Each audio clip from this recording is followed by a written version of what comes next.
Hello me! I-share ko sa inyo ang experience namin sa Roro at ang proseso kapag gusto nyong dalahin ang sasakyan nyo simula Batangas Port hanggang Calapan, Oriental, Mindoro, kung magkano ang mga dapat bayaran, mga requirements at kung ilang oras ang biyahe. Mga 3 a.m. na nga pala kami nakaalis ng Bulacan at mga bandang alas 6 na ng umaga kami nakarating sa Batangas Port. Wala pala kaming prior na booking, mag-walk-in lang kami ngayon. Dahil pasado alas 6 na, ang pinakamalapit na Roro na aalis is yung fast cut na 7 a.m. Pagkapasok niyo ng Batangas Port, ang una niyong gagawin ay magbabayad ng terminal fee na 30 pesos per head. Pagkatapos ng magbayad, bibigyan naman kayo ng instruction na pumunta sa inspection area. Ang ginawa lang sa inspection, pinabuksan lang yung mga pintuan ng sasakyan. At pinapila na nga kami para makabili ng ticket. Sobrang convenient nito dahil hindi na namin kailangan bumaba pa ng sasakyan. Habang nakapila pa nga yung sasakyan, naghanap na nga muna kami ng comfort room. At dito nga kami tinuro sa Batangas Port. Nakakatuwa nga dito dahil may mga pushcart na sila at mga iba't ibang establishment kung gusto mo munang kumain habang nag-aantay ka, at saka nandito na rin lahat ng mga ticketing booth. Bumalik na rin kami kaagad kasi bumibili na si Babe ng ticket. 540 nga pala ang economy per head. 432 naman for student at libre na yung driver at saka si Jaya. At yung binayaran namin sa van ay 3,300 naman. You're excited! Yeah. Woohoo! The ocean!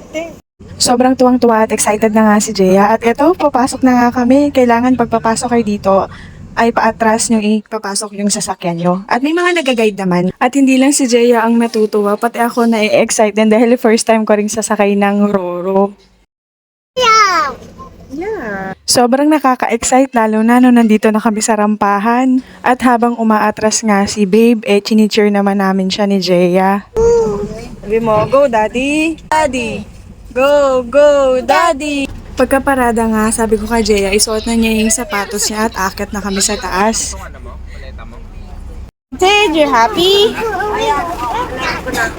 Tatlo nga pala yung klase ng upuan dito sa Fast Cut. Meron silang business class, premium economy, at yung economy. Doon kami sa economy sa pinakataas sa may open area. Gusto namin sa taas kasi hoping na sana makakita kami ng dolphin o kaya kahit flying fish man lang.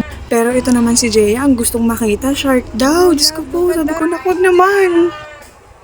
Kakanood niya kasi ng baby shark yan. Paborito niya kasi talaga si baby shark. Dito nga pala kami banda, uupo sa may bandang unahan. Nakakatuwa dito sa taas dahil nakikita mo dito yung captain deck. Nung okay na kami sa upuan namin, nilabas na namin yung mga baon namin pagkain. Oo, pwede kayong kumain dito, pwede kayong magdala ng baon. Sila lang pala yung kumain, hindi na ako kumain kasi feeling ko mahihilo ako. Nung sumakay kasi ako dati ng tubo, hindi ako talaga makatingin sa dagat na para akong nasusuka, nahihilo ako.